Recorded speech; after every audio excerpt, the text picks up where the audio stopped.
Hello friends, स्वागत है आपका आपके अपने YouTube channel the age of science में। देखिए बच्चे, आज जो क्लास कराने वाले हैं आपको, इसमें आपका 2021 का पेपर कराने वाले हैं, नीट का।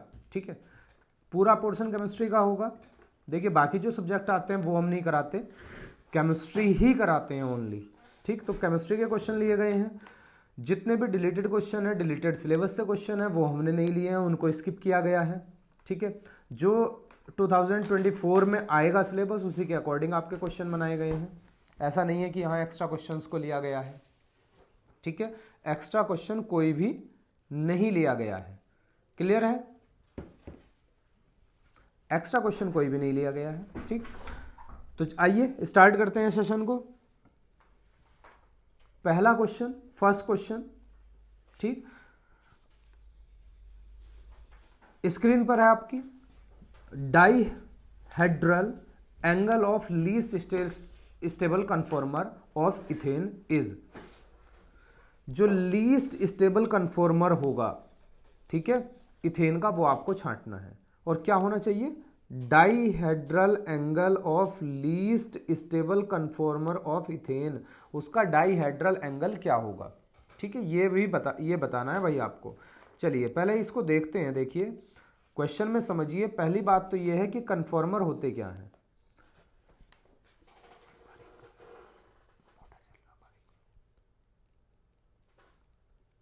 कन्फॉर्मर होते क्या हैं, पहले ये समझिए। देखिए भाई, सपोज दैट इथेन है, ये आपका इथेन है। ठीक, यहां पर क्या जा रहा है आपका? ये जा रहा है H। ठीक है, ये भी H है और ये भी H है। H, H और H। ठीक है, और जो पीछे वाले H होंगे, कहाँ होंगे H? पीछे भी तो H होंगे ना, क्योंकि इथेन की एक साइड है, मतलब उसको रोटेट करते हैं तभी तो कन्फॉर्मर आपके बनते हैं। तो यहां से क्या होगा? आपकी डॉटेड लाइन से हमें दिखा रहे हैं, ये रहा H, H और H। ये वाला जो बनता है बेटा, इसको बोलते हैं स्टैगर्ड।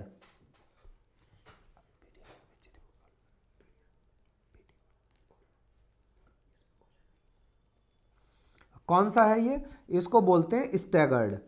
STAGG। ठीक है, STAGGERED, स्टैगर्ड। दूसरा कन्फॉर्मर क्या बनता है एक, और ये एक और चीज ध्यान रखनी है, अभी एंगल की बताएंगे आपको। एक सपोज दैट ये हो गया, यहां पर क्या है आपका H, ये भी H है, ये भी H है। ठीक है, H लगा लिया हमने।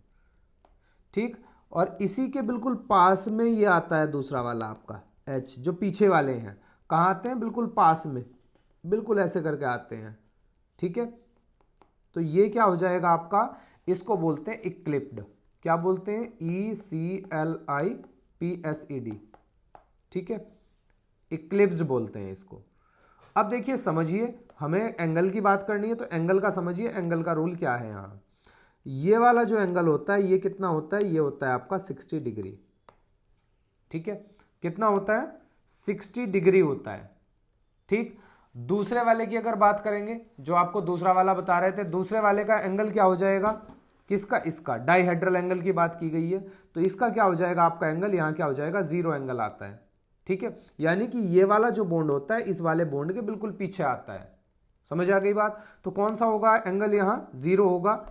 ठीक है, क्या होता है बेटा? 2 कार्बन होते हैं ना, जैसे इथेन में 1 कार्बन ये हो गया, 1 कार्बन ये हो गया, इस पर कितने H हैं? 3 H हैं। अब इसे 3D में देखिए ना आप। 3D में जो आपका इक्लिप्ड होता है, जब 3D में दिखाएंगे तो ये यहाँ ट्रायंगल सा दिखाई देता है, और इसके सामने ये H, इसके सामने ये H और इसके सामने ये H। तो इनका जो डायहेड्रल एंगल होता है वो क्या हो जाता है? 0। लीस्ट कन्फॉर्मर का है ना, लीस्ट कन्फॉर्मर यही है भाई। कौन सा है लीस्ट कन्फॉर्मर? इक्लिप्ड वाला, स्टैगर्ड नहीं होता। कौन सा होता है? ये वाला होता है। चलिए, आई होप समझ में आ गया होगा question. Question number 52। Question number 52। Noble gases are named because of their inertness towards reactivity. Identify an incorrect statement. इनमें से आपको छांटना है इनकरेक्ट स्टेटमेंट कौन सा है।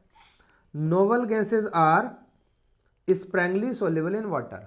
स्प्रैंगली सोल्यूबल बोलते हैं, स्प्रैंगली का मतलब होता है लेस सोल्यूबल, यानी कि जो नोबल गैसेस होती हैं वो क्या होती हैं, लेस सोल्यूबल होती हैं। क्या होती हैं बेटा, लेस सोल्यूबल होती हैं। ठीक, ठीक है बेटा, लेस सोल्यूबल होती है, तो ये तो बात बिल्कुल सही है। दूसरा क्या है, noble gases have very high melting point, बस यही बात बेटा गलत है, इनकरेक्ट यहां छांटना था। इनका जो मेल्टिंग पॉइंट है वो बहुत ज्यादा हाई नहीं होता, ठीक है, इनका जो मेल्टिंग पॉइंट जो होता है वो बहुत कम होता है। ठीक है, नोबल गैसेस हैव क्या, वीक डिस्पर्जन फोर्स। क्या होता है इनका, वीक डिस्पर्जन फोर्स होता है, weak dispersion force, weak dispersion force होता है। ठीक है, क्लियर है, तो आंसर जाएगा सेकंड के साथ। चलिए क्वेश्चन नंबर 53, 53 क्वेश्चन पर आइए भाई।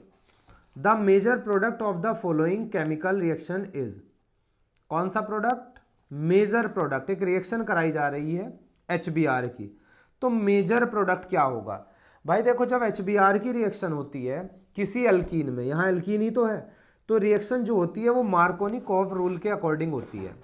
अब मार्कोनिकॉव रूल क्या होता है कि जब हाइड्रोजन हैलाइड की रिएक्शन कराएंगे तो हाइड्रोजन हैलाइड का निगेटिव पार्ट ऐसे कार्बन पर जाता है जिसके, ऐसे डबल बॉन्डेड कार्बन पर जाता है जिसके पास हाइड्रोजन कम होते हैं। तो आपका Br कहाँ आना चाहिए, यहां आना चाहिए। ठीक है, और H कहाँ जाना चाहिए, यहां। लेकिन एक चीज आपको यहां ध्यान रखनी है, एरो पर कुछ लिखा गया है, एरो पर एक परऑक्साइड लिखा गया है, तो परऑक्साइड के केस में आपका जो लॉ लगता है वो मार्कोनिकॉव लॉ नहीं लगता। कौन सा लगता है, एंटी मार्कोनिकॉव रूल लगता है। ठीक है, परऑक्साइड के केस में मार्कोनिकॉव का उल्टा हो जाता है, जहां H जाना चाहिए था वहां क्या जाएगा आपका, Br जाएगा। तो Br कहां जाएगा, Br जाएगा इस कार्बन पर और हाइड्रोजन जाएगा इस कार्बन पर। ठीक है, तो प्रोडक्ट कौन सा बनेगा बेटा, प्रोडक्ट आपका बनेगा फर्स्ट वाला। बहुत ज़्यादा सोचने की ज़रूरत नहीं है, ये कंपाउंड लिया गया है और क्या है, ये एक परऑक्साइड है। कैसा ऑक्साइड, ऑर्गेनिक परऑक्साइड, और ऑर्गेनिक परऑक्साइड के प्रेजेंस में ही ये रिएक्शन होती है। क्वेश्चन नंबर 54, चलिए बेटा क्वेश्चन नंबर 54 पर आ गए हैं।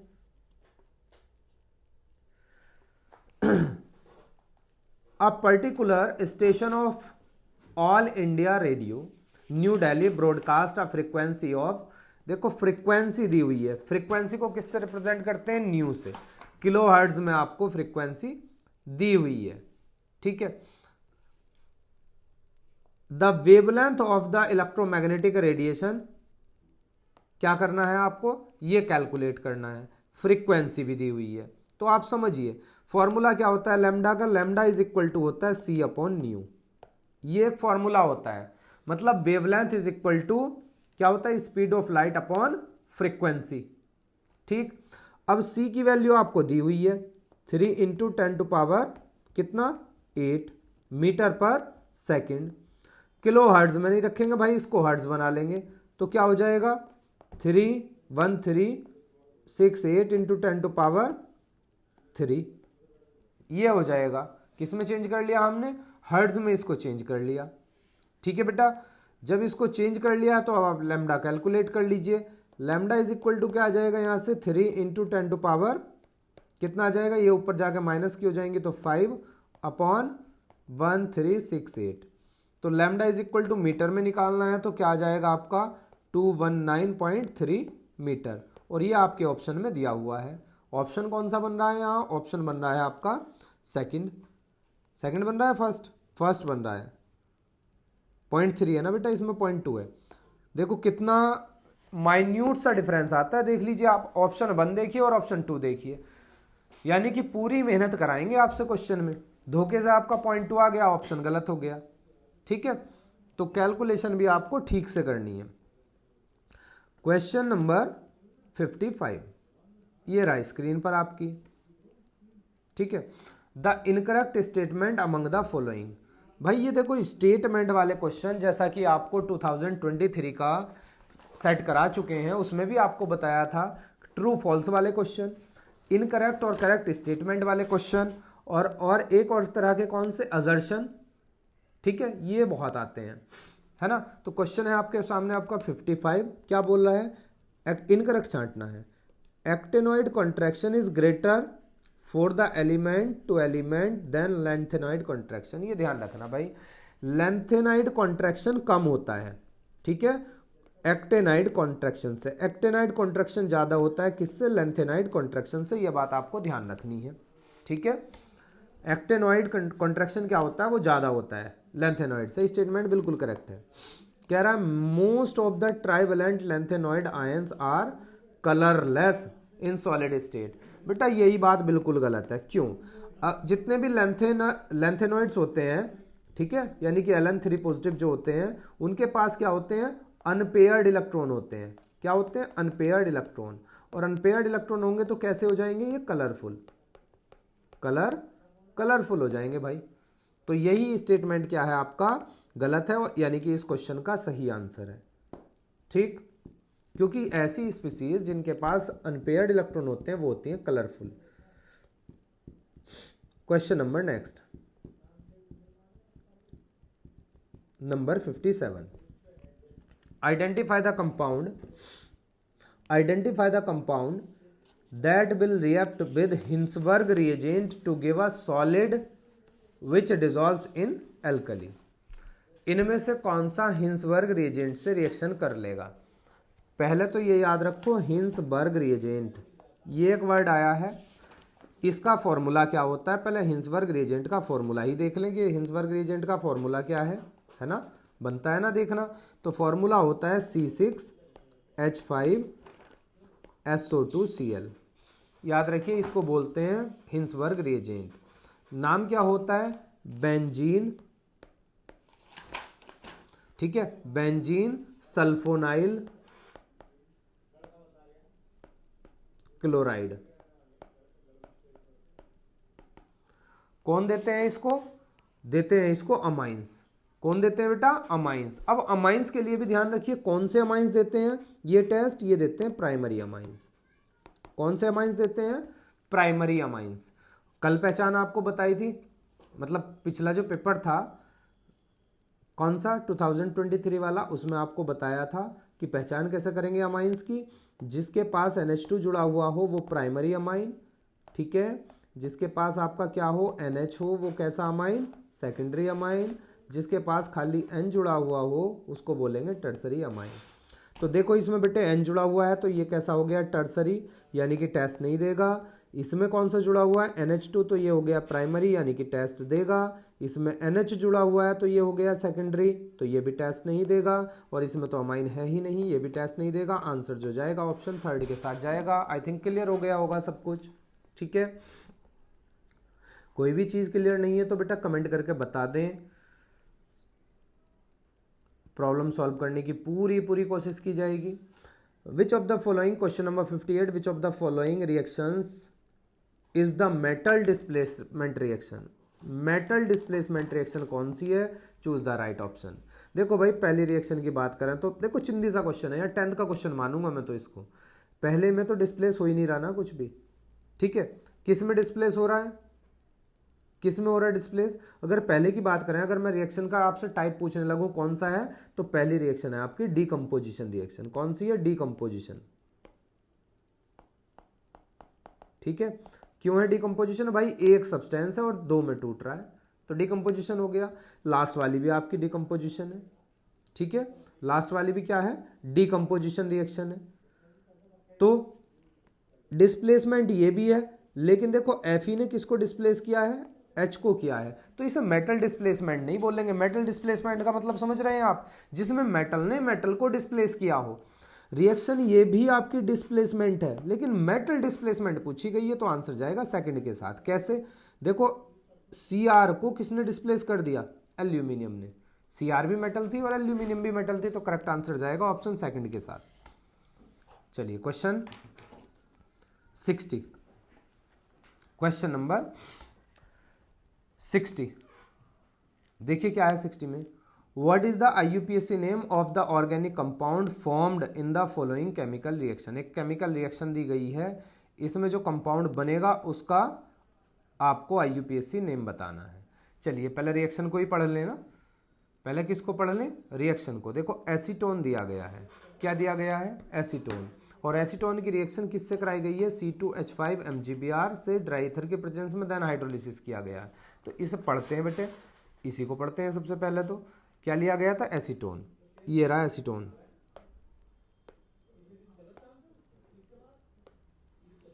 CH3 और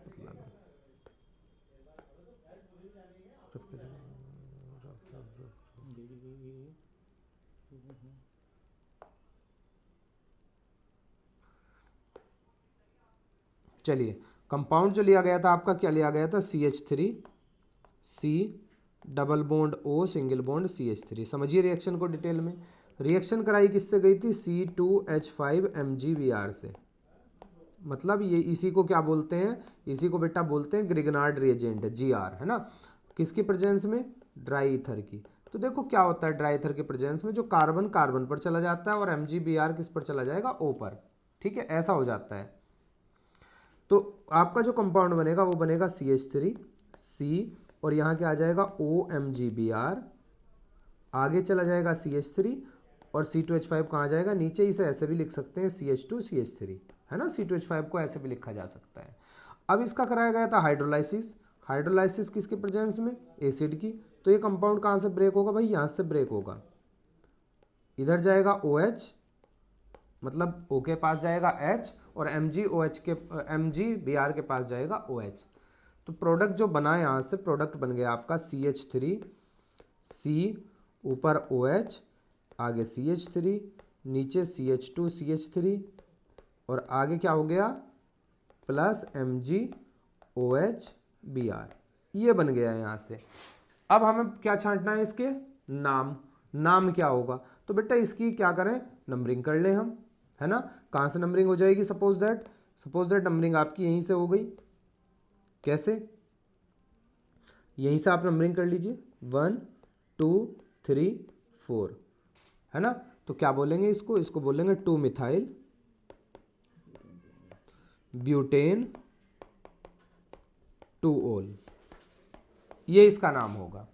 देख लीजिए कौन सा ऑप्शन जा रहा है यहां से सही। करेक्ट ऑप्शन कौन सा है?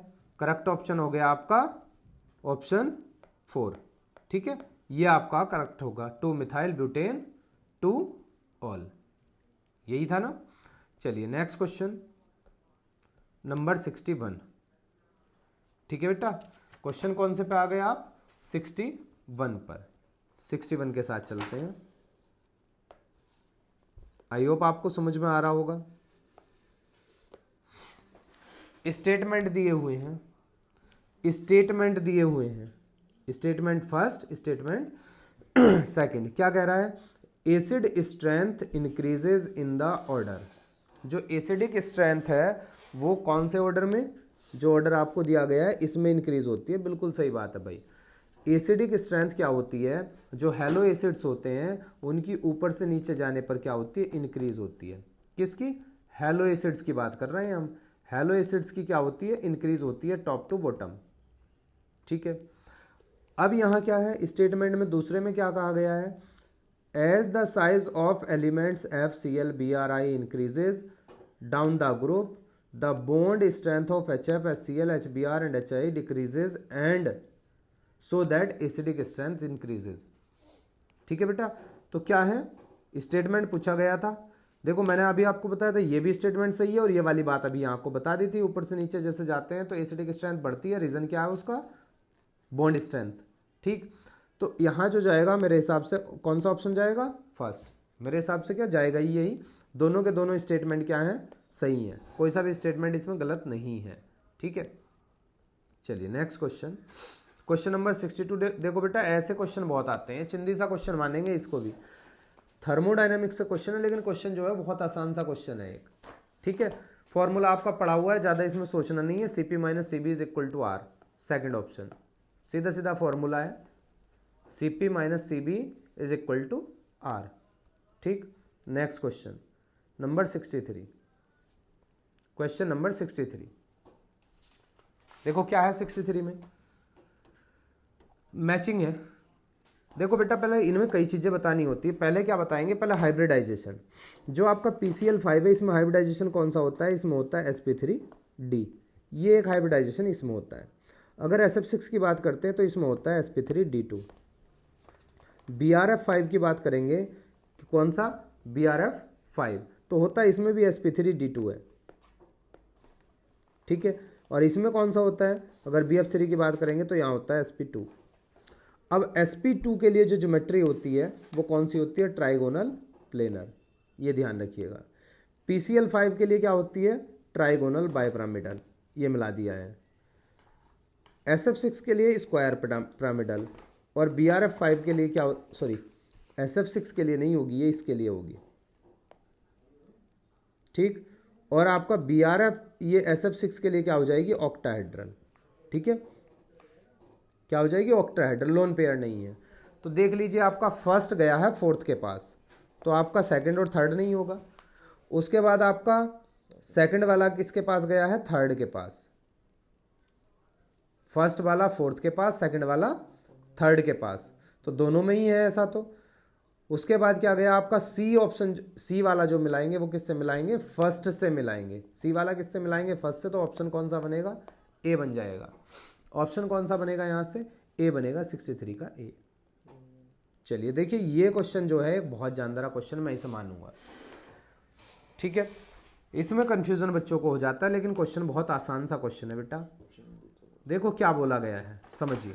The following solutions were prepared by dissolving 10 gram of glucose in 20 ml of water, ठीक है। क्या किया गया है, आपका 10 ग्राम ग्लूकोज लिया और उसको 250 ml वाटर में डिसॉल्व कर लिया, ठीक है। तो प्रेशर क्या था उसका, प्रेशर कहा गया है ये, या सॉल्यूशन कहा गया है, ये सॉल्यूशन बन गया। द फॉलोइंग सॉल्यूशन, सॉल्यूशन को नाम दे दिया गया इस वाले को P1। एक दूसरा क्या था, दूसरा solution 10 gram of urea in 250 gram of water, इस सॉल्यूशन को नाम दे दिया गया P2, ठीक है। 10 ग्राम ऑफ सुक्रोज, और अब ऐसे समझिए, इसको थोड़ा सा समझाने में चलते हैं, थोड़ा अब इसकी डिटेल्ड बात करते हैं। पहला ये रहा एक सॉल्यूशन, दूसरा सॉल्यूशन एक ये रहा, तीसरा सॉल्यूशन एक ये रहा। देखो यहाँ भी कितना है, यहाँ भी क्या लिया गया है आपका 10 ml, 10 ग्राम क्या लिया गया है, ग्लूकोज, और क्या लिया गया है 250 ml वाटर, H2O ये सब में। इसमें क्या लिया गया है 10 ग्राम यूरिया और 250 ml वाटर, है ना, यही है ना। और लास्ट वाले में क्या लिया गया है 10 ग्राम सुक्रोज, और क्या लिया गया है 250 ml वाटर। बेटा देखो, अमाउंट क्या है, एक जैसी है सारी। सोल्यूट लिया गया है 10 ग्राम और सॉल्वेंट लिया गया है 250 ग्राम, है ना। अब क्या पूछ रहा है, the right option for the decreasing order of osmotic pressure, कौन से सॉल्यूशन का ऑस्मोटिक प्रेशर कम होगा, कौन से सॉल्यूशन का ऑस्मोटिक प्रेशर क्या होगा, ज़्यादा होगा। हमें किस में लगाना है, ऑस्मोटिक प्रेशर के इंक्रीजिंग और डिक्रीजिंग ऑर्डर में आपको लगाना है। तो पहले तो ऑस्मोटिक प्रेशर का एक फॉर्मूला देख लीजिए, फॉर्मूला क्या होता है। पहले चल देंगे फॉर्मूले की तरफ। क्या होता है भाई, फॉर्मूला होता है, क्या चीज़ होती है, PV is equal to NRT, ये एक फॉर्मूला होता है। या इसे क्या बोल दें आप, इसे और क्या बोल सकते हैं, PV is equal to W/MRT। तो हम किसके बेस पे निकालेंगे, हम निकाल देंगे ये रहा मास और ये रहा ऑस्मोटिक प्रेशर, यानी कि P is inversely proportional to mass, P is inversely proportional to mass. सीधी सीधी बात क्या हो गई, P is inversely proportional to mass. अब कैसे, अगर आपका प्रेशर क्या होगा, मास अगर आपका क्या होगा, बढ़ेगा, तो प्रेशर क्या होगा, कम होगा, ठीक है। तो हम किस पे चले जाएं, मास पे चले जाएं। अब जो आपका ग्लूकोज का मास होता है, ग्लूकोज का कितना होता है, ग्लूकोज का मास याद रखिए, सबके मास बता रहे हैं। ग्लूकोज का जो मोलर मास होता है वो कितना होता है 180, यूरिया का कितना होता है 60, और सुक्रोज का होता है 342, ठीक है। तो ये था आपका सॉल्यूशन P1, ये था P2, ये था P3। अब ऑर्डर बना लीजिए, यानी कि जिसका मास कम होगा उसका ऑस्मोटिक प्रेशर क्या होगा, ज़्यादा होगा। तो क्या बन गया, P2 का ऑस्मोटिक प्रेशर सबसे ज़्यादा, उससे कम किसका P1 का और उससे कम किसका, P3 का। कौन सा बन गया है देख लीजिए। आंसर किसके साथ जा रहा है, कौन सा क्वेश्चन था, 64। कौन सा आंसर जा रहा है भाई, बन गया ए। ऑप्शन कौन सा बन रहा है, ए। समझ आ गया होगा आई थिंक। देखो बेटा एक बार फिर बता रहे हैं, P बढ़ेगा तो M कम होगा, या कह दो M बढ़ेगा तो P कम होगा। इनवर्सली प्रोपोर्शनल होता है, मास के बेसिस पे निकालना है क्योंकि अमाउंट सेम है। क्वेश्चन नंबर 65 की तरफ प्रस्थान करेंगे। क्वेश्चन कौन सा है, which of the following method can be use to obtain highly pure metal which is liquid at room temperature. ठीक है, जो हाईली प्योर मेटल्स होती हैं उनके लिए कौन सा मेथड यूज किया जाता है, कौन सा मेथड यूज किया जाता है, ये बताना है आपको। देखो भाई इनके लिए जो यूज किया जाता है वो यूज की जाती है क्रोमेटोग्राफी। अब ये मेटल्स कौन सी हैं, कौन सी मेटल के लिए यूज किया जाता है, ये Hg के लिए किया जाता है, Zn के लिए किया जाता है ना। ठीक है, next question 66। Titanium is a radio active isotope of hydrogen emits which of the following particles. जो टाइटेनियम होता है, टाइटेनियम नहीं सॉरी ट्राइट्रियम, आइसोटॉप जो होता है हाइड्रोजन का, जिसे क्या बोलते हैं 1H3 बोलते हैं, इसे क्या बोलते हैं ट्राइट्रियम। हाइड्रोजन के एक्चुअली 3 आइसोटॉप होते हैं। पहला होता है 1H1 जिसे प्रोटियम बोलते हैं, 1H2 जिसे बोलते हैं ड्यूटेरियम, 1H3 जिसको बोलते हैं ट्राइटियम, है ना। इनकी एक और खास बात ध्यान रखेंगे, इसमें पहले वाले में आपके प्रोटॉन कितने होते हैं, प्रोटॉन होता है 1, दूसरे में भी 1, तीसरे में भी 1। अगर बात किसकी करेंगे इलेक्ट्रॉन की, तो इलेक्ट्रॉन इसमें भी 1, इसमें भी 1 और इसमें भी। बात करेंगे न्यूट्रॉन की तो इसमें होता है 0, इसमें होता है 1 और इसमें होते हैं 2। ठीक है, न्यूट्रॉन ध्यान रखना 0 1 2। ठीक, ये कह रहा है अब कि जो आइसोटॉप होता है, रेडियो एक्टिव आइसोटॉप होता है हाइड्रोजन का, जिसको बोलते हैं ट्राइटियम, ये क्या इमिट करता है। क्वेश्चन जो जा रहा है कि क्या इमिट करता है ये आपको बताना है। ठीक है, क्या इमिट करता है, low energy beta particle emit करता है। ठीक है, जिनकी एनर्जी क्या होती है, लो एनर्जी होती है, बीटा पार्टिकल इमिट करेगा। Question number 68। The major product formed in the dehydrohalogenation reaction of 2 bromopentane is pent two ene. ठीक है, this product formation is based on, किससे क्या बन रहा है, 2 ब्रोमोपेंटेन से बन रहा है पेंट-टू-ईन, पेंट-टू-ईन बन रहा है। तो किसके अकॉर्डिंग बनेगा ये बताना है आपको, इनमें से किसके अकॉर्डिंग बनेगा। भाई देखो इसका हुंड रूल से तो कोई मतलब नहीं है, ये तो इन्होंने वैसे ही दे रखा है। हक्कल रूल से भी कोई मतलब नहीं है। हक्कल रूल क्या होता है, हक्कल रूल ये होता है कि 4n+2 पाई इलेक्ट्रॉन जिनमें होंगे वो एरोमेटिक होगा।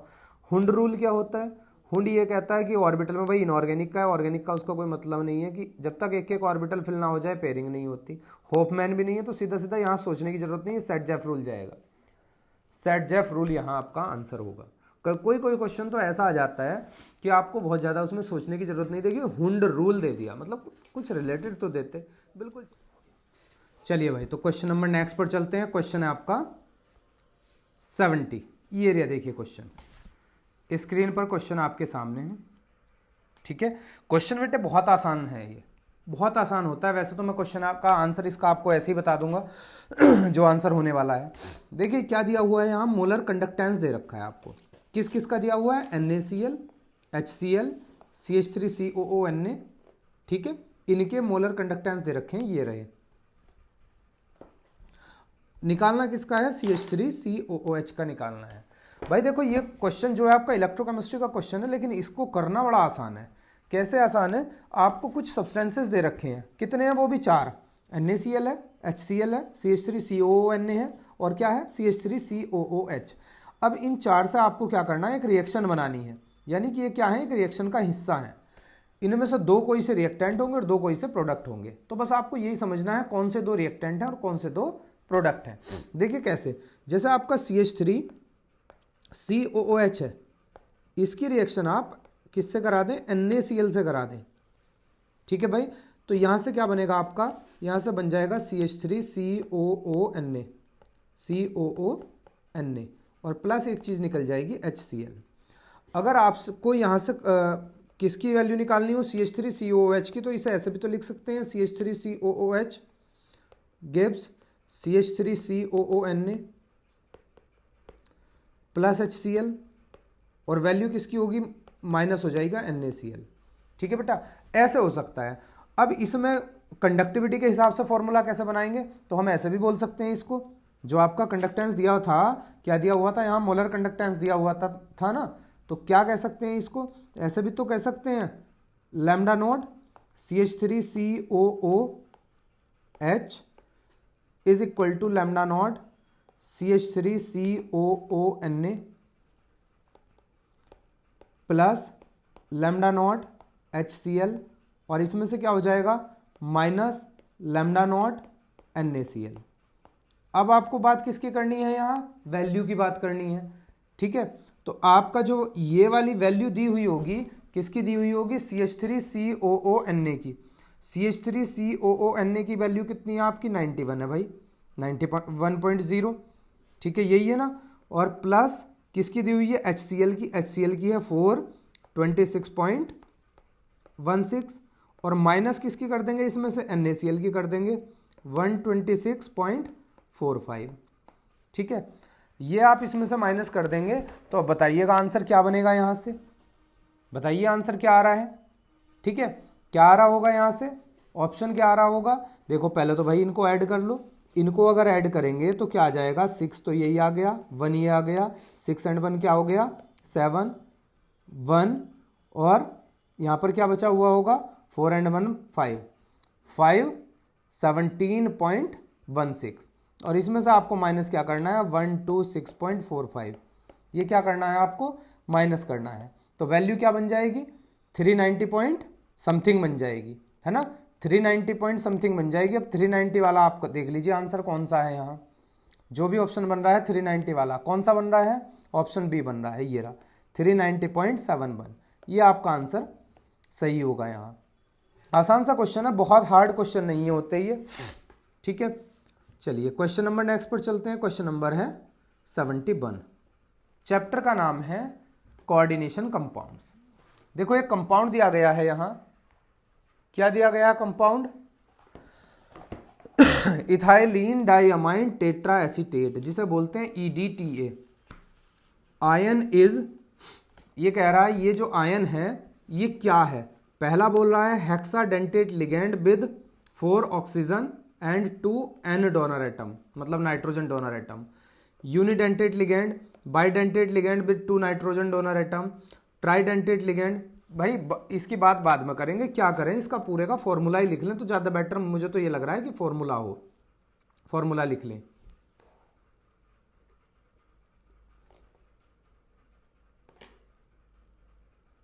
एक मिनट बेटा, चलिए ये क्वेश्चन जरा थोड़ा पीछे पहुंच गए थे, ये रहा आपका क्वेश्चन। तो क्वेश्चन में अगर इसमें चलते हैं तो देखिए इस किसका फॉर्मूला लिखना है हमें, EDTA का। EDTA का फॉर्मूला क्या होता है, CH2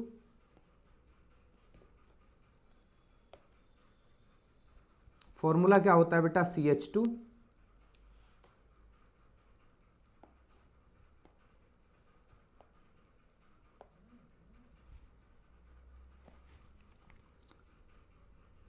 CH2 single bond CH2, और यहाँ पर क्या होता है, फिर इसी जगह पर आपका क्या होता है, एक होता है N, और इसके ऊपर क्या होता है CH2 CH2, और यहाँ NH2, यहाँ पर भी CH2 CH2 NH2, ऐसे यहाँ पर होता है N, और यहीं पर CH2 CH2 NH2, CH2 CH2 NH2। अब ये जो नाइट्रोजन है यहाँ, इसके पास भी लोन पेयर होगा, इसके पास भी क्या होगा, लोन पेयर होगा। देखिए ये आपका लोन पेयर है, यहाँ लोन पेयर है, नाइट्रोजन जहाँ भी है वहाँ लोन पेयर होगा। ठीक है, जहाँ भी नाइट्रोजन होंगे वहीं लोन पेयर होगा। तो यहाँ जो डोनर एटम है, कितने डोनर एटम है यहाँ पर, डोनर एटम आपके नाइट्रोजन जो हैं वो हैं 6, तो 6 डोनर एटम हो जाएंगे। और 6 डोनर एटम हो गए हैं, यानी कि 6 डोनर एटम इसके पास हैं, 6 नाइट्रोजन डोनर एटम हैं, तो ये क्या करेगा, 6 कोऑर्डिनेट बॉन्ड बना सकता है। और जब 6 कोऑर्डिनेट बॉन्ड बनाएगा तो कैसी लिगेंड हो जाएगी, ये हेक्साडेंटेट लिगेंड हो जाएगी। अब ये देख लीजिए कहीं हेक्साडेंटेट लिगेंड आपको एग्जांपल में दिया हुआ है क्या। देखिए क्या कह रहा है, hexadentate ligand with 4 oxygen atom, with 4 oxygen and 2 nitrogen donor atom, ये कह रहा है। क्वेश्चन नंबर कौन सा है, 71 है। क्या ये सही हो रहा है भाई, ऑक्सीजन एटम है कहीं पर,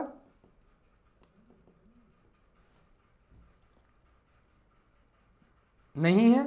उसके बाद है यूनिडेंटेट लिगेंड, तो बेटा ये तो आंसर सही नहीं है। ये क्या है, यूनिडेंटेट लिगेंड। उसके बाद क्या है, बाइडेंटेट लिगेंड। उसके बाद है ट्राइडेंटेट लिगेंड। तो आंसर तो यहां से कोई भी सही नहीं बन रहा है मेरे हिसाब से, ठीक है।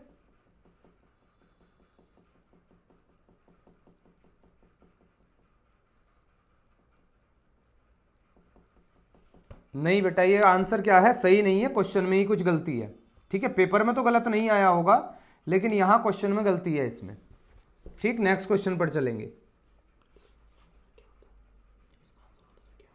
हाँ, इसका आंसर होता तो क्या होना चाहिए था, देख लीजिए यहां, समझ लीजिए आंसर क्या होना चाहिए था, hexadentate ligand with 6 nitrogen donor atom, क्योंकि 6 नाइट्रोजन डोनर एटम है, ये रहे कितने हैं, 6 नाइट्रोजन डोनर एटम है। ऑक्सीजन तो होता ही नहीं है एडीटीए में, ठीक है। क्वेश्चन नंबर नेक्स्ट पर चलते हैं, question number 73। Question number 73,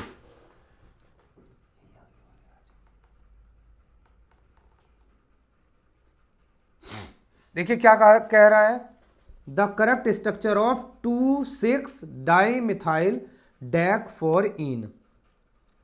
2,6 dimethyl, 2 पर 6 पर डाइमिथाइल होना चाहिए, कौन सी ऐसी है स्ट्रक्चर, ये आपको बतानी है।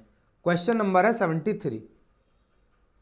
भाई देखिए अगर आप यहीं से नंबरिंग कर लें, 1 2 3 सबकी करके देखनी पड़ेगी, 4 5 6 7 8 9 10, ये हो गई।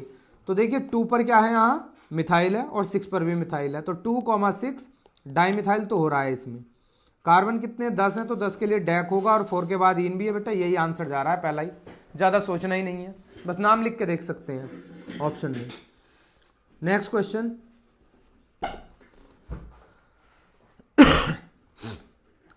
बायोमोलिक्यूल से क्वेश्चन है, the RBC deficiency is deficiency disease of, मतलब आरबीसी की जिसमें डिफिशियंसी हो जाती है ऐसा कौन सा है, कौन सा विटामिन है जिसमें क्या हो जाती है, आरबीसी की डिफिशियंसी हो जाती है, जिसकी वजह से उसे क्या बोलेंगे, B12। आंसर क्या जाएगा, B12। देखिए भाई B12 का जो केमिकल नेम होता है वो एक याद रखिए, साइनोकोबालामिन।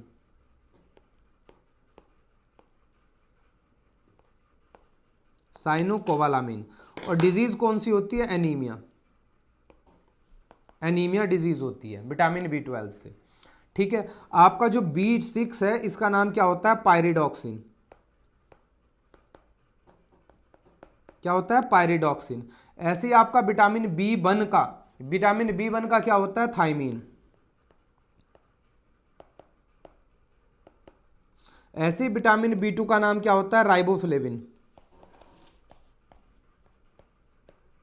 राइबोफ्लेविन, ठीक है, क्लियर है बेटा। विटामिन B1 की डिजीज याद रखना, बेरी बेरी बहुत ज्यादा पूछ ली जाती है। हाँ, विटामिन B2 जो होता है, विटामिन B2 से डिजीज होती है क्लोसिस, और विटामिन B6 से जो होती है कन्वल्यूजन होता है, ठीक है।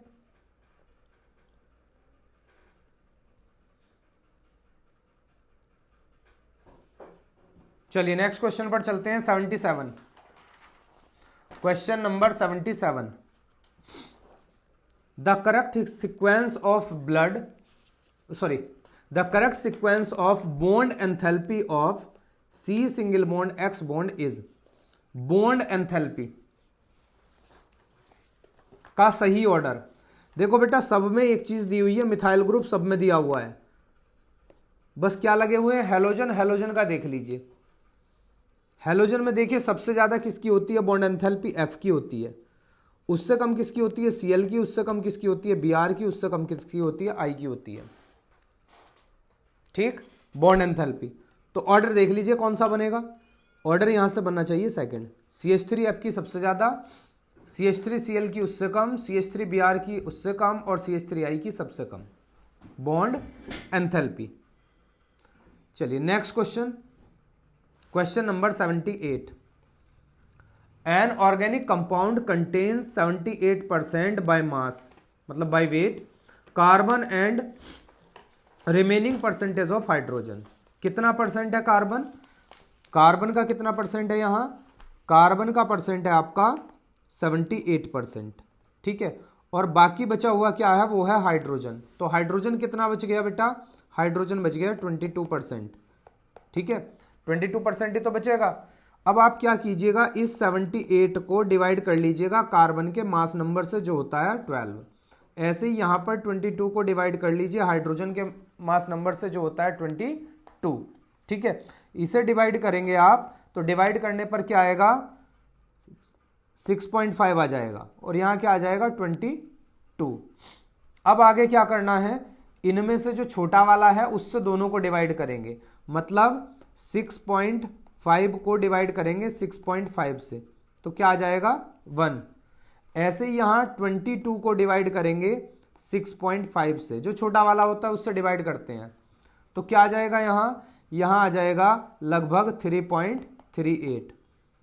तो अप्रॉक्स में इसको क्या ले लेंगे 3। तो फॉर्मूला जो बनेगा आपका वो क्या बनेगा, CH3। क्या बन जाएगा फॉर्मूला, यहां बन जाएगा CH3, क्योंकि कार्बन का जो एटम आया है वो 1 आया है और हाइड्रोजन का जो आया है वो आया है 3। भाई पॉइंट में आ रहा है, आपका एटम पॉइंट में नहीं हो सकता, तो अप्रॉक्स वैल्यू लेंगे। अगर 0.38 है तो उसको क्या ले लेंगे, 3 ही ले लेंगे, 3.38।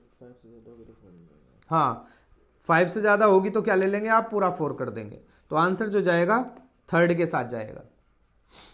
Next question, VF3 is planar and electron deficient compound. BF3 क्या होता है, इलेक्ट्रॉन डेफिशिएंट होता है। क्यों होता है इलेक्ट्रॉन डेफिशिएंट, ये भी थोड़ी सी बातें आप समझ लीजिए। BF3 की जो स्ट्रक्चर होती है वो कुछ इस तरह से होती है। बोरोन के आउटर मोस्ट सेल में इलेक्ट्रॉन होते हैं 3 और तीनों कोवैलेंट बॉन्ड बना लेते हैं। तो ऑक्टेट जो होता है, ऑक्टेट 6 इलेक्ट्रॉन में पूरा होता है, और होना कितने में चाहिए, कम से कम 8 में पूरा होना चाहिए भाई। तो इसीलिए क्या बोलते हैं इसको, इलेक्ट्रॉन डेफिशिएंट है। ऑक्टेट जो रूल है उसका पालन ये नहीं कर पा रहा है। तो आगे क्या कहा गया है, hybridisation and number of electrons around the central atom respectively are.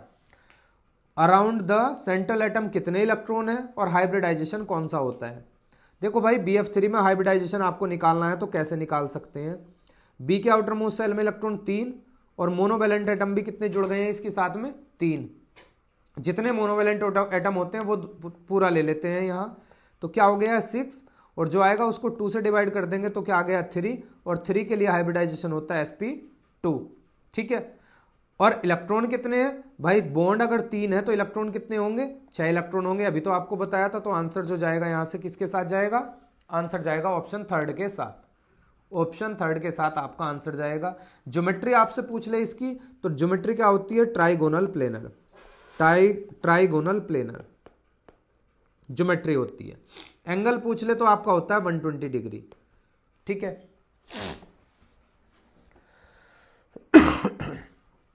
Question number 81।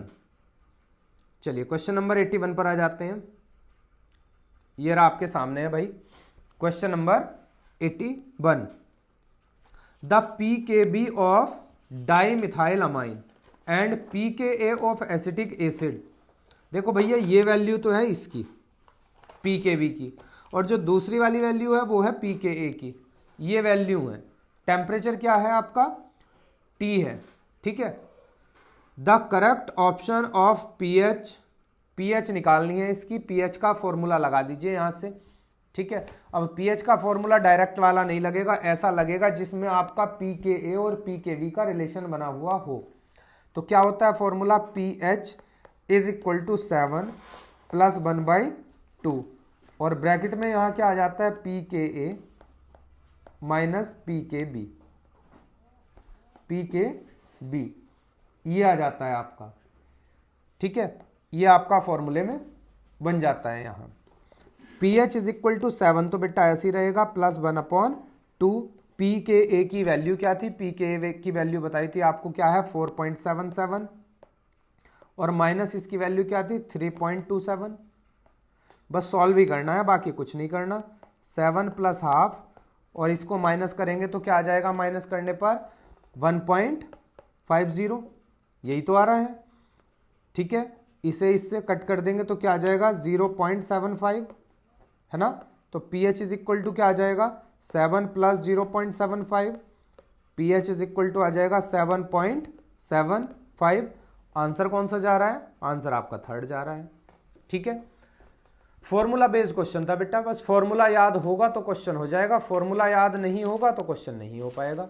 Formula based question है, बिल्कुल आसान सा क्वेश्चन।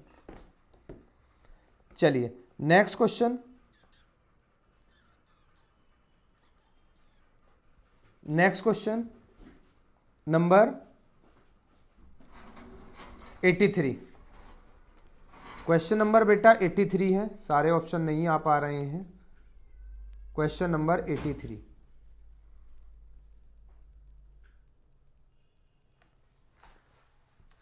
चलिए देखिए 83 क्वेश्चन में क्या कह रहा है, for a reaction A equal to B, enthalpy of the reaction is -4.2 kilojoule per mole या मोल इनवर्स। क्या दी हुई है, एंथैल्पी ऑफ रिएक्शन। ठीक है, एंड एंथैल्पी ऑफ एक्टिवेशन एक दी हुई है, एंथैल्पी ऑफ एक्टिवेशन कितनी 9.6। The correct potential energy profile, चलिए बढ़ जाते हैं बेटे आगे, ये क्वेश्चन पूरा ही नहीं आ रहा है तो इसको स्किप कर देते हैं। चलिए next compound, next question number 84, the compound which shows metamerism. इनमें से कौन सा कंपाउंड है जो मेटामेरिज्म शो करता है, जो मेटामेरिज्म शो करेगा। देखिए भाई, मेटामेरिज्म शो करने के लिए कुछ एलिमेंट्स का आना जरूरी होता है, जैसे कि आपका ऑक्सीजन आ जाए, सल्फर आ जाए, ठीक है, क्या ऐसे ऐसे किसी कंपाउंड का, या नाइट्रोजन आ जाए, तब मेटामेरिज्म शो करेगा कोई कंपाउंड, है ना। तो पहला तो शो करेगा नहीं, 84 का फर्स्ट तो हो नहीं सकता। अब मेटामेरिज्म होती क्या है एक बार समझ लीजिए कि जैसे आपका कंपाउंड ये है R और यहां क्या है O और यहां पे क्या है R, और यहां क्या बन जाए ROR-, ऐसे कुछ बन जाए और दोनों का मोलिकुलर फॉर्मूला क्या हो, सेम हो। ठीक है, समझ में आ गई बात। तो अगर पहले वाले की बात करते हैं तो पहला वाला क्या बना लेगा, पहला वाला बना सकता है CH3OCH2CH3, और इसका कोई दूसरा फॉर्मूला बनाएंगे तब भी यही बन पाएगा। ठीक है, तो यहां भी 3 कार्बन है, ये भी नहीं बना पाएगा। बना कौन सा पाएगा आप समझ लीजिएगा, फोर्थ वाला आपका यहां से आंसर होगा। होगा कैसे ये और देख लीजिए, CH3CH2OCH2CH3, एक तो ये बना देगा इथॉक्सीथेन, और दूसरा क्या बना देगा CH3CH2CH2OCH3, मतलब एल्काइल ग्रुप का नेचर चेंज होना चाहिए। तो ये क्या हो जाएगा मिथॉक्सी प्रोपेन, ये क्या हो गया मिथॉक्सी प्रोपेन, और ये क्या हो गया इथॉक्सीथेन। तो ये दोनों क्या हो गए, एक दूसरे के मेटामर्स हो गए। मेटामर्स में क्या होता है, जो आपका ये ऑक्सीजन, नाइट्रोजन, सल्फर वगैरह एटम होते हैं, इनके अराउंड एल्काइल ग्रुप का नेचर चेंज होता है। चलिए क्वेश्चन नंबर 85 पर चलते हैं भाई। क्वेश्चन नंबर 85 क्या कह रहा है 85, ZR and HF have similar atomic और एंड आयनिक रेडियाई बिकॉज। बहुत आसान सा है, जब भी ZR HF का कुछ भी क्वेश्चन आया आपका तो वहां लगा देना लेंथेनाइड कॉन्ट्रैक्शन। ठीक है, क्या होता है? Lanthanide contraction. शील्डिंग इफेक्ट की वजह से क्या करते हैं? लेंथेनाइड कॉन्ट्रैक्शन शो करते हैं, जिनकी वजह से इसका इन दोनों का क्या होता है? सिमिलर एटॉमिक और आयनिक रेडियाई होती है। तो आंसर जाएगा ऑप्शन थर्ड के साथ। क्वेश्चन नंबर 86, क्वेश्चन नंबर है आपका 86, लिस्ट का क्वेश्चन है, मैच करनी है लिस्ट मैच करनी है। आपको जो कंपाउंड दिए गए हैं, करना क्या है उन कंपाउंड्स का? इन कंपाउंड्स में आपको सबसे पहले पता करने हैं कि आयन कौन सा बन रहा है। जैसे पहला ही कंपाउंड है तो इसमें जो आयन बन रहा होगा वो क्या बन रहा होगा? यहां बन रहा होगा आपका Fe3 पॉजिटिव। यहां पर क्या बन रहा होगा? यहां पर भी Fe3 पॉजिटिव। बेटे यहां पर क्या रहा होगा? यहां पर बन रहा होगा Fe2 पॉजिटिव। और इसमें जो आयन बन रहा होगा वो भी बन रहा होगा Fe2 पॉजिटिव। और जब Fe2 पॉजिटिव बनता है तो डी में इलेक्ट्रॉन आते हैं 6।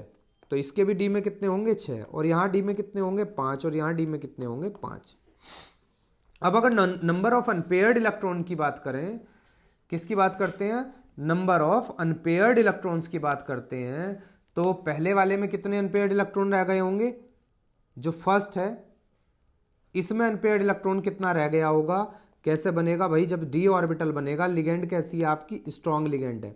स्ट्रॉन्ग लिगेंड होती है तो पेयरिंग हो जाती है, तो कुछ इस तरह से इलेक्ट्रॉन फिल हुए होंगे। तो अनपेयर्ड इलेक्ट्रॉन आ जाएगा पहले वाले में कितना? 1। कितना अनपेयर्ड? 1 अनपेयर्ड। दूसरे वाले की बात करते हैं, वीक लिगेंड है। वीक लिगेंड है तो कैसे भरे जाएंगे ऑर्बिटल? सारे ऑर्बिटल्स में एक एक इलेक्ट्रॉन आ जाएगा। वीक लिगेंड होती है तो क्या होता है? पेयरिंग नहीं होती, यहां पर रहेंगे 5 अनपेयर्ड। ठीक है, ये वाला क्या है आपके? यहाँ 6 इलेक्ट्रॉन है, लिगेंड आपकी कैसी है? स्ट्रॉन्ग लिगेंड है, तो क्या हो जाएंगे? 3 पेयर बन जाएंगे यहाँ कुछ इस तरह से। तो अनपेयर्ड इलेक्ट्रॉन 0। और लास्ट वाले में क्या है आपकी? वीक लिगेंड है, तो यहाँ अनपेयर्ड इलेक्ट्रॉन कितने रह जाएंगे भाई? वीक लिगेंड में क्या करते हैं? पेयरिंग नहीं होती है, तो पहले भाई हुंड रूल के अकॉर्डिंग भरेंगे एक एक, तो अनपेयर्ड इलेक्ट्रॉन हो जाएंगे 4। ठीक है, अब आपको बताना है मैग्नेटिक मूवमेंट। तो मैग्नेटिक मूवमेंट का जो फॉर्मूला होता है वो क्या होता है? Under root mu is equal to under root n+2। Unit होती है भाई bm। अब यहाँ n क्या है? n है नंबर ऑफ अनपेयर्ड इलेक्ट्रॉन। ये वैल्यू जो है सब n की है। ये क्या है? n है। ठीक है, ये n की वैल्यू है। ठीक है, अगर आपकी 0 आ रहा है अनपेयर्ड इलेक्ट्रॉन, तो आपका बोर मैग्नेटॉन भी 0 होगा। यानी कि C को जो मिलाया जाएगा, C को किससे मिलाया जाएगा? C को मिलाया जाएगा आपका सेकंड से। ठीक है, C को किससे मिला दिया जाएगा? सेकंड से मिला दिया जाएगा। देख लीजिए C को सेकंड से किस में मिलाया गया है। तो ऐसा जो ऑप्शन जा रहा है वो ऑप्शन डी जा रहा है। बस एक से ही पता लग गया, बाकी आप ध्यान रख लीजिएगा। अगर आपके पास 5 अनपेयर्ड इलेक्ट्रॉन है तो ये बनेगा, अगर आपके पास 4 अनपेयर्ड इलेक्ट्रॉन है तो ये बनेगा, और 1 अनपेयर्ड इलेक्ट्रॉन है तो ये आपका बोर मैग्नेटॉन यानी कि मैग्नेटिक मोमेंट की वैल्यू आएगी। तो आंसर जो जाएगा 4th के साथ जाएगा। मतलब n की वैल्यू रख रख के देख लीजिए, यहां निकल जाएगा क्वेश्चन। क्वेश्चन नंबर 87, क्वेश्चन जो है वो है 87। पूछा क्या जा रहा था? Reagent are in the given sequence of chemical reaction is. देखिए भाई, ये कंपाउंड दिया गया है, इसकी रिएक्शन NaNO2 + HCl से कराई गई है। डायजोटाइजेशन रिएक्शन कहते हैं। डायजोटाइजेशन रिएक्शन करता क्या है? NH2 को चेंज कर देता है N2Cl में, है ना? कर दिया, करने के बाद यहां से ये हटाया गया है बेटा, ये पूरा ग्रुप जो है आपका हट गया है। तो इसको हटाने का काम कौन करता है? बस ये बताना है, इन सब में से हटाने का काम कौन करेगा। ठीक है, देखो भाई H2O तो हटा नहीं पाएगा। अगर इसकी रिएक्शन H2O से करा दें तो क्या होगा? तो ऊपर OH आ जाएगा, अगर H2O से रिएक्शन करा भी दे तो। ठीक है, समझ आ गई बात? इसको हटाने वाला कौन है? वो ये है। और सही से बता दें, C2H5 हटा देता है इसको, एक और चीज़ हटा देती है H3PO2। अगर H3PO2 होता तो वो भी आपका आंसर होता। तो यहाँ से जाएगा बी के साथ। 2 चीज़ें मैंने आपको बता दी हैं, CH3CH2OH यानी कि इथेनॉल इथाइल अल्कोहल का यूज़ कर सकते हैं, या H3PO2 का यूज़ कर सकते हैं। चलिए question number 88। From the following pairs of ions which one is not an iso electronic pair, इनमें से कौन आइसो इलेक्ट्रॉनिक पेयर नहीं है। आइसो इलेक्ट्रॉनिक का मतलब समझ लीजिए, आइसो इलेक्ट्रॉनिक का मतलब होता है सेम नंबर ऑफ इलेक्ट्रॉन्स। कौन ऐसे हैं जिनके पास सेम नंबर ऑफ इलेक्ट्रॉन नहीं है? भाई देखिए, ऑक्सीजन का होता है 8 और फ्लोरीन का होता है 9। इसने 1 इलेक्ट्रॉन ले लिया, इसने 2 ले लिए, तो इनमें कितने कितने इलेक्ट्रॉन हो गए? 10-10 इलेक्ट्रॉन हो गए दोनों में। ऐसे यहाँ इसका होता है 11, इसका होता है 12, इसने 1 इलेक्ट्रॉन दे दिया, इसने 2 दे दिए, तो यहाँ भी क्या हो गया? यही हो गया। ठीक है। Mn का क्या होता है? 25, और Fe3 पॉजिटिव का मतलब Fe का क्या होता है? 26। Mn2 पॉजिटिव ने 2 इलेक्ट्रॉन दिए, तो कितने बचे? अगर 2 दे देगा तो कितने बचेंगे? 23, और ये दे देगा तो इसके पास भी कितने बचेंगे? 23। अब यहां समझिए, Fe2 पॉजिटिव का 26 था, 2 इलेक्ट्रॉन दे दिए 24, और इसमें कितने बच जाएंगे? इसमें बच जाएंगे 23, क्योंकि होता है इसका 25, तो आंसर जो जाएगा वो 4th के साथ जाएगा। Fe2 पॉजिटिव में इलेक्ट्रॉन है 26, 26 और 26 नहीं है, मतलब 24 बचे हैं, बचे हुए 24 हैं, और इसमें बच रहे हैं 23। टोटल इलेक्ट्रॉन होते हैं Fe में 26, 2 निकल गए हैं तो बच गए हैं 24। Mn में टोटल होते हैं 25, 2 निकल गए हैं तो बच गए हैं 23। ये ही आपका आंसर जाएगा इस क्वेश्चन का। क्वेश्चन नंबर था 88। चलिए क्वेश्चन नंबर 89। क्वेश्चन नंबर 89 पर प्रस्थान करेंगे भाई। चलिए पहुंच गए हैं। The slope of Arrhenius plot ln k versus 1/t of first order reaction is. Slope की वैल्यू दी हुई है आपको। वैल्यू किसकी दी हुई है? स्लोप की। ये दिया हुआ है आपका स्लोप। किसकी वैल्यू है? ये स्लोप की वैल्यू है। और क्या दिया हुआ है? और क्या दिया हुआ है? आर की वैल्यू दी हुई है। ठीक है बेटा, निकालना क्या है आपको? निकालनी है वैल्यू ई ए की। सबसे पहली बात याद रखिए, ई ए क्या है? ई ए होती है एक्टिवेशन एनर्जी। एक्टिवेशन एनर्जी या एनर्जी ऑफ एक्टिवेशन, ये होती है आपकी ई ए। ठीक। अब यहां क्या होता है? स्लोप का फॉर्मूला क्या होता है वो समझ लीजिए। स्लोप का एक फॉर्मूला होता है, केमिकल काइनेटिक्स का क्वेश्चन है, माइनस ई ए अपॉन, ठीक है, अपॉन आर। ये आपका क्वेश्चन होता, क्या होता है इसका फॉर्मूला? क्या होता है? Minus E A upon R. अब वैल्यू ई ए की निकालनी है, तो E A is equal to क्या हो जाएगा? Minus slope into R. Value put कर दीजिए, E A is equal to minus, और माइनस में ही वैल्यू दी हुई है तो क्या हो जाएगा? माइनस माइनस प्लस हो गया, 5 इंटू 10⁻3। ठीक है। और आर की वैल्यू क्या आ गई? आर की वैल्यू होती है 8.314 joule kelvin inverse mole inverse दिया हुआ है। अब देख लीजिए ई ए की वैल्यू क्या आ गई। यहां से ई ए की वैल्यू आ जाएगी 41.57 इंटू 10⁻3 यूनिट होगी जूल पर मोल। ठीक है बेटा, केमिकल काइनेटिक्स जो चैप्टर है उससे है और आर्हीनियस इक्वेशन से है। आंसर कौन सा जा रहा है आपका? आंसर जाएगा यहां first.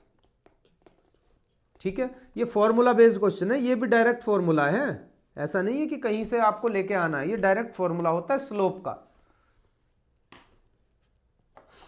Next question, question number 90। Question number है 90। देखिए थर्मोडायनामिक्स से तो जो भी क्वेश्चन आ रहा है ना, बिल्कुल सीधा सच्चा क्वेश्चन आता है ना। आपने 2023 वाले पेपर में भी देखा था, 22 वाले में भी देखा था, और अब इसमें भी देखिए आप। For irreversible expansion of an ideal gas under isothermal condition. Irreversible expansion आपको देखना है किसके लिए? Ideal gas under isothermal condition. तो क्या होगा? देखो आइसोथर्मल कंडीशन के लिए, किसके लिए? For irreversible expansion of an ideal gas under the isothermal condition क्या होना चाहिए? एक तो चेंज इन इंटरनल एनर्जी क्या होना चाहिए? 0 होना चाहिए। इसके लिए चेंज इन इंटरनल एनर्जी क्या होना चाहिए? 0। और डेल्टा एस जो होना चाहिए वो 0 नहीं होना चाहिए। Delta U is equal to 0 and delta S is not equal to 0। Answer जाएगा ऑप्शन थर्ड के साथ। Third will be the correct answer. Question number 91। ये क्वेश्चन होते हैं जो कराते हैं मेहनत। ये क्वेश्चन पूरी मेहनत कराते हैं। देखो बेटा सीक्वेंस दिया हुआ है, अब ऐसा नहीं है एक ही ऑर्डर है, 4 ऑर्डर है और चारों अलग अलग चीज के हैं। ये कह रहा है in which of the following arrangements the given sequence is not strictly according to the properties indicated against it. मतलब कौन सा गलत है वो छांटना है, गलत कौन सा है वो आपको छांटना है इसमें से, है ना। कुछ ऑर्डर दिए हुए हैं। अब पहला ऑर्डर दिया है HF is less than HCl HBr HI, और किसका ऑर्डर है इंक्रीजिंग एसिडिक स्ट्रेंथ। बिल्कुल सही है। देखो जो हेलोजन होते हैं उनकी एसिडिक स्ट्रेंथ हेलो एसिड की ऊपर से नीचे जाने पर बढ़ती है। मतलब सबसे कम किसकी होती है HF की, फिर किसकी होती है HCl की, फिर HBr की, और फिर HI की। एसिडिक स्ट्रेंथ क्या होती है ऊपर से नीचे जाने पर बढ़ती है। तो पहला स्टेटमेंट तो हो गया सही। दूसरा स्टेटमेंट क्या है, ये एक ऑर्डर दिया हुआ है और कह रहा है increasing pKa value, increasing pKa value. ठीक है, तो भाई pKa वैल्यू क्या होता है इंक्रीज नहीं होती, यहां pKa वैल्यू क्या होगी डिक्रीज होगी। सबसे ज्यादा किसकी होनी चाहिए H2O की होनी चाहिए, फिर किसकी H2S की, फिर किसकी H2Se की, और फिर किसकी H2Te की। आंसर यही जाएगा।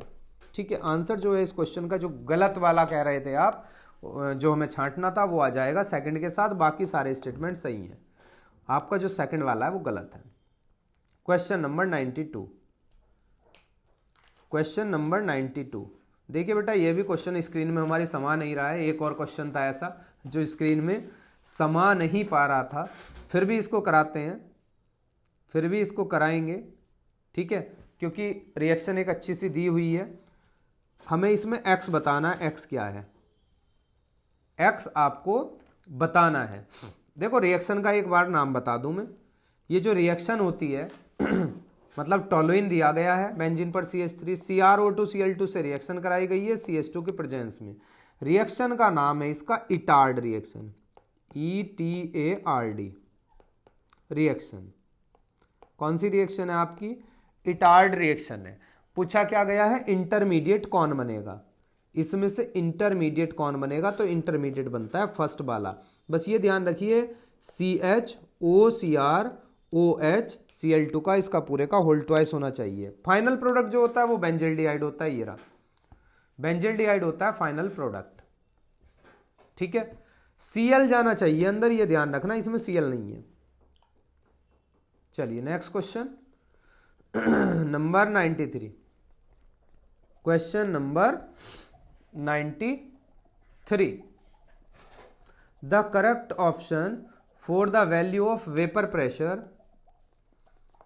Of a solution at 25 degree Celsius with benzene to octane in molar ratio. Ratio दिया हुआ है, किस किस का रेशियो दिया हुआ है भाई, किस किस का रेशियो दिया हुआ है, बेंजीन का और ऑक्टेन का, है ना। मतलब क्या दिया हुआ है आपका N benzene ratio N octane, कितना दिया हुआ है 3:2, यही तो दिया हुआ है। मतलब अब अगर रेशियो दिया हुआ है मैं आपसे NB निकलवाने लगूं तो NB क्या हो जाएगा, NB की वैल्यू यहां कितनी है 3 और टोटल वैल्यू आ गई 5। ठीक है, यानी कि number of moles of benzene क्या हो जाएगा 3/5। ऐसे ही अगर आपको नहीं NB नहीं, ऐसे तो हम पूरा मोल फ्रैक्शन निकाल पाएंगे। 1 मिनट, ये तो आपका पूरा मोल फ्रैक्शन ही बन गया है, ज़्यादा सोचने की तो इसमें ज़रूरत ही नहीं है। देखो क्या बनेंगे हम, काई बी निकालें यहाँ तो क्या हो जाएगा, इसी के मोल्स कितने हैं 3 और टोटल मोल्स हो गए 5। तो यही तो होता है number of moles of component upon total moles of solution, इसी को बोलते हैं मोल फ्रैक्शन। ऐसे ही आपका क्या आ जाएगा यहाँ काई ऑक्टेन का आ जाएगा, तो क्या आ जाएगा 2/5। दोनों के लिए काई आ गया, काई की बात कर ली हमने, बस आगे की बात बाद में करेंगे। अब आगे क्या कहा गया है, at 25 degree Celsius vapour pressure at 45 degree Celsius vapour pressure of benzene is 280 mmHg and that of octane. मतलब क्या दिया हुआ है, वेपर प्रेशर दिया गया है प्योर कंपोनेंट का, यानी कि P0B आपको दिया गया है, पहले बेंजीन का दिया गया है 280 mmHg, और दूसरा कौन सा दिया गया है P0 ऑक्टेन का, कितना दिया गया है 420 mmHg। निकालना क्या है, एज्यूम आइडियल गैस, ठीक है। नहीं, निकालना क्या है, कहीं बोला गया कुछ निकालने के लिए, हाँ वेपर प्रेशर, ऊपर बोल दिया था वेपर प्रेशर निकालना है, वो भी किसका, सॉल्यूशन का। तो देखो सॉल्यूशन का वेपर प्रेशर कैसे निकलता है, सॉल्यूशन का वेपर प्रेशर होता है P is equal to P not A into chi A plus P naught B into chi B. Formula किसका है, राउल्ट्स लॉ का फॉर्मूला है। करना क्या है, बस यहाँ वैल्यू पुट करनी है आपको, जो जो वैल्यूज आई थी आपकी, ठीक है। तो यहाँ क्या हो जाएगा, P is equal to P not A की वैल्यू कितनी थी, मतलब A और B नहीं रखेंगे, फॉर्मूला मैंने लिख दिया है, इसकी जगह क्या लिख देंगे बेटे, A ना लिख के क्या लिख दें, बेंजीन और ऑक्टेन, तो धोखा नहीं लगेगा आपको। ये हो गया बेंजीन,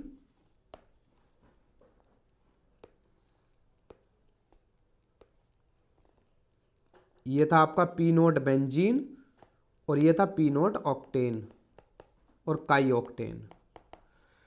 P नोट B की वैल्यू थी आपकी 280 इंटू B की वैल्यू क्या थी काई की, ये plus 420 into 2/5।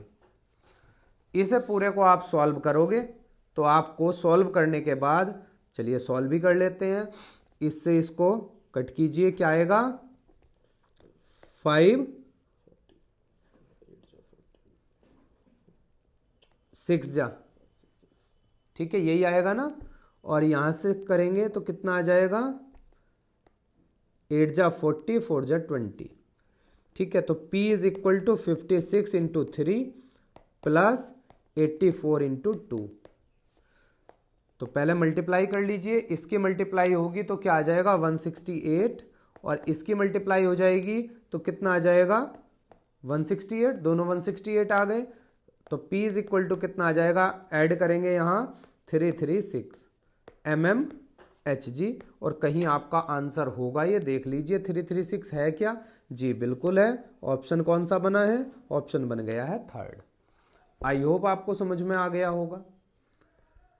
Question number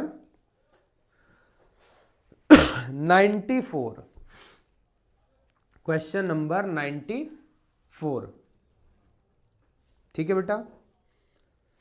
the molar conductivity, molar conductivity को बोलते हैं लैम्डा m की वैल्यू दी हुई है, ये नहीं, ये तो कंसंट्रेशन है, ये क्या है आपकी कंसंट्रेशन है। लैम्डा m की वैल्यू ये क्या हो गई, ये हो गई कंसंट्रेशन, और ये क्या हो गई lambda m, Simon centimetre square mole inverse.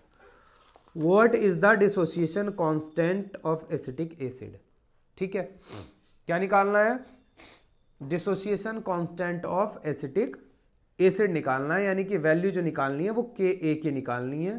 थोड़ा सा डिटेल्ड क्वेश्चन है, तो डिटेल्ड क्वेश्चन को करते हैं। आप देखिए, पहले तो बेटा क्या कर लें, एसिटिक एसिड के लिए निकालना है तो पहले क्या कर लें, एसिटिक एसिड के लिए इन दोनों को ऐड कर लें, तो क्या आ जाएगा आपका लैम्डा नोट CH3COOH आ जाएगा।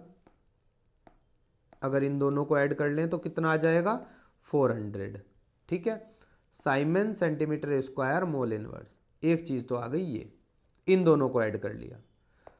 अब एक और लैम्डा निकाल लें आप, कौन सा लैम्डा निकाल लें, किससे निकालेंगे, लैम्डा m निकालना क्या है,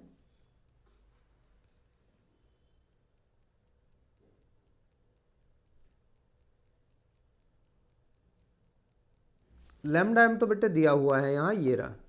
तो इससे आपको क्या करना है, एक चीज निकालनी, alpha. Alpha is equal to क्या होती है, लैम्डा m अपॉन लैम्डा, जो ये हमने यहाँ निकाला था, ठीक।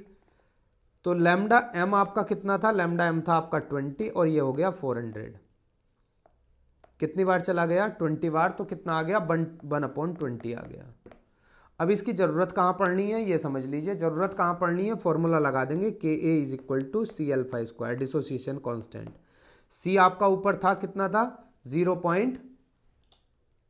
C आपका कितना था 0.07, तो 0.07 07 00 था आई थिंक, हाँ जी। और आप अल्फा की वैल्यू रख दें, अल्फा की वैल्यू क्या थी 1/20 इंटू 1/20, तो इसे हम बोल सकते हैं 0.007/400, ये आपका आ गया। ठीक है, तो यहां से जो आंसर आएगा, पॉइंट हटा दें तो नीचे क्या बढ़ जाएंगे, 3 जीरो और बढ़ जाएंगे।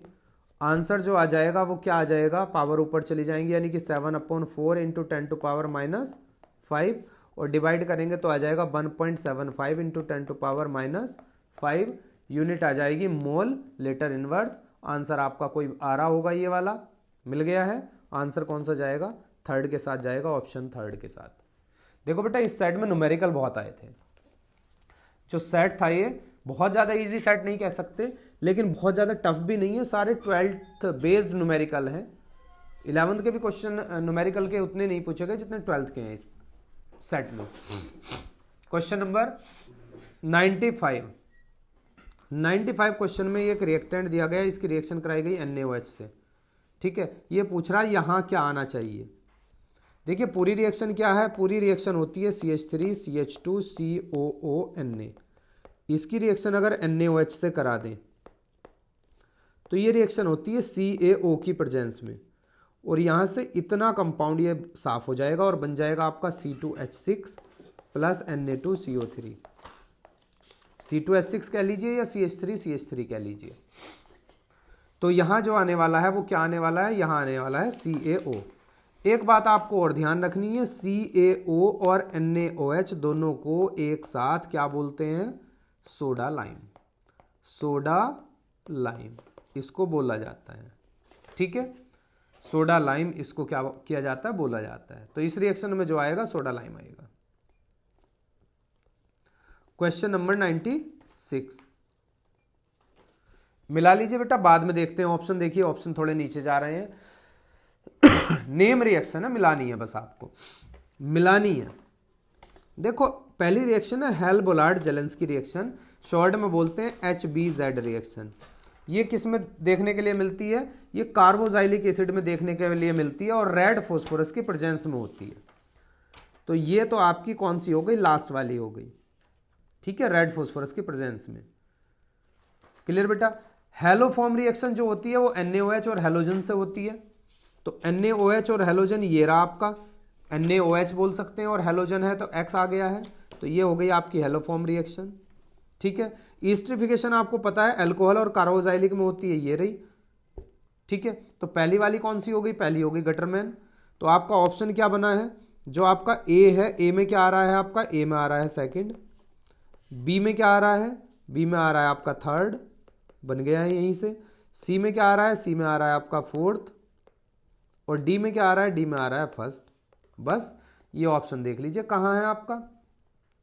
अब तो मैच कर लेंगे, क्या करेंगे, मैच तो कर सकते हैं। अब क्वेश्चन नंबर 96 था भाई, कौन सा जा रहा है, ये रहा second, third, fourth and first, option 4। ठीक है बेटा, देखिए सारी रिएक्शन याद होनी चाहिए, क्वेश्चन तो तभी हो पाएगा, ऐसे नहीं हो पाएगा, क्वेश्चन नहीं हिलेगा ऐसे। The product formed in the following chemical reaction is, इसमें कौन सा प्रोडक्ट बनेगा, प्रोडक्ट कौन सा बनने वाला है, क्वेश्चन नंबर है 97। ठीक है, NaBH4 से रिएक्शन करा रहे हैं सोडियम बोरोहाइड्राइड से, और किसकी प्रेजेंस में, C2H5 की प्रेजेंस में करा रहे हैं। चलिए प्रोडक्ट देख लेते हैं, सारे के सारे प्रोडक्ट ये रहे।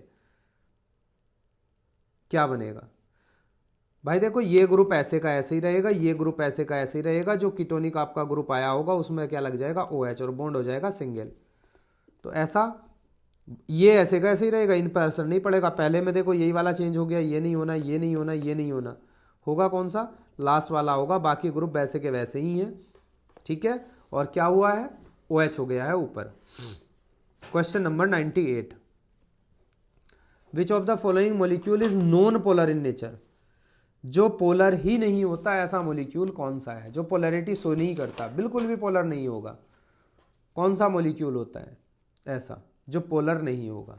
देखो भाई पोलैरिटी का पता कैसे लगता है, जैसे POCl3 है, POCl3 को देखिए आप सबसे पहले, P double bond O single bond Cl single bond Cl single bond Cl, क्या होगा, पोलर होगा। कैसे पता लगा भाई? इसका डायपोल मोमेंट क्या होगा? जीरो नहीं होगा। क्यों नहीं होगा? देखो यहाँ इलेक्ट्रोनिगेटिविटी के ऊपर जाएगा क्वेश्चन, तो बॉन्ड जो है अलग अलग टाइप के आए हैं, सारे बॉन्ड क्या हैं? अलग अलग टाइप के हैं। अगर CH2 की बात करेंगे तो यहाँ क्या है? C double bond O, single bond H, single bond H। ठीक है, ये भी क्या होगा? पोलर होगा, हमें ढूंढना नॉन पोलर। अगर NO2 की बात करेंगे तो N डबल बॉन्ड O, ये आ गया है ना, और कोऑर्डिनेट बॉन्ड लग गया O, और इसके पास क्या रह जाता है? एक लोन पेयर भी तो रह जाता है, एक इलेक्ट्रॉन रह जाता है, तो ये भी क्या होगा? ये होगा नॉन पोलर, सॉरी पोलर। लेकिन बात किसकी करते हैं? SbCl की करते हैं। तो SbCl है, सपोज दैट SbCl पे सारे के सारे क्या जोड़ दें हम? Cl जोड़ दें, ये जोड़ दिए, तो सारे के सारे एटम एक जैसे हैं, और Sb के पास लोन पेयर भी नहीं है। लोन पेयर होता तो भी ये पोलैरिटी शो कर देता, लेकिन यहाँ क्या नहीं करेगा? पोलैरिटी शो नहीं करेगा। क्या रीज़न है? रीज़न समझो और रीज़न डिटेल में समझ लो कि इलेक्ट्रॉन को कौन अट्रैक्ट करेगा? Cl, क्योंकि Cl की इलेक्ट्रोनिगेटिविटी क्या है? ज़्यादा है। ठीक है, Cl क्या करेगा? इलेक्ट्रॉन को अट्रैक्ट करेगा। तो इलेक्ट्रॉन का जो डायरेक्शन है अट्रैक्ट होने का, वो एक ही साइड जा रहा है, Sb2Cl, मतलब इस एंटीमनी से क्लोरीन की तरफ। तो इसका जो क्या होगा? डायपोल मोमेंट होगा, म्यू होगा, वो क्या हो जाएगा? वो हो जाएगा जीरो। बाकी किसी का जीरो नहीं होगा, तो आंसर जाएगा यही वाला, ऑप्शन कौन सा? थर्ड वाला। चलिए question number next. Question number आ गया है आपका, लास्ट क्वेश्चन है 100 क्वेश्चन है। 99 इसलिए नहीं आया होगा, डिलीटेड सिलेबस से होगा वो, जो इस टाइम डिलीटेड है। क्या कहा गया? Choose the correct option for the total pressure in ATM in a mixture of 4 gram O2 and 2 gram H2 confined in a total volume of 1 liter at 0 degree Celsius. ठीक है, समझ में आ गई बात बेटा?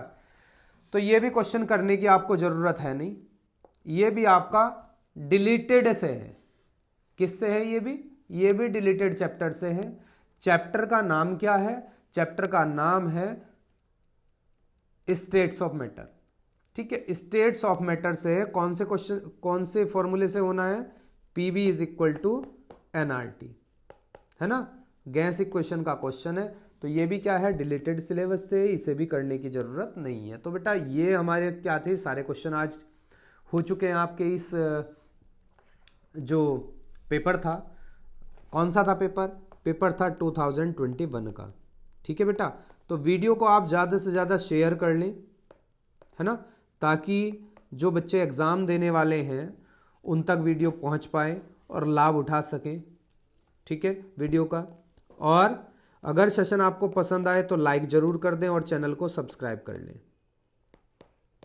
ठीक है बेटा, बहुत जल्दी आपको दूसरा वीडियो मिल जाएगा। अब जो वीडियो आने वाला है वो आएगा आपका 2020 का, जैसा कि आपसे कहा था, प्रॉमिस किया था कि हम 2023 से लेके 2000 लगभग 15 तक तो करा ही देंगे, उससे पीछे का भी करा सकते हैं। क्योंकि आपका जो नीट हुआ था, नीट का जो फर्स्ट नीट हुआ कब से है? 2013 से आपका नीट हुआ था। 2013 में आपका नीट आया था, है ना। लेकिन NTA जो नेशनल टेस्टिंग एजेंसी है, NTA, ये जो एग्जाम करा रही है, ये कब से करा रही है? ये 15 से करा रही है। इसीलिए मैं आपको बोल रहा था कि 15 तक आपका पेपर करा देंगे। ठीक है, नीट जो हुआ था वो 2013 में हुआ था। उससे पहले जो चलता था वो चलता था AIPMT। ठीक है, all India pre medical test चलता था, और एक चलता था CPMT। मतलब स्टेट लेवल के प्री मेडिकल टेस्ट होते थे, और क्या होता था? ऑल इंडिया में एक होता था all India pre medical test. ठीक है बेटा, तो कंप्लीट हो चुका है सेशन। ये बहुत जल्दी आपको 1-2 दिन के अंदर ही दूसरी वीडियो मिल जाएगी। ठीक है, ओके, बाय।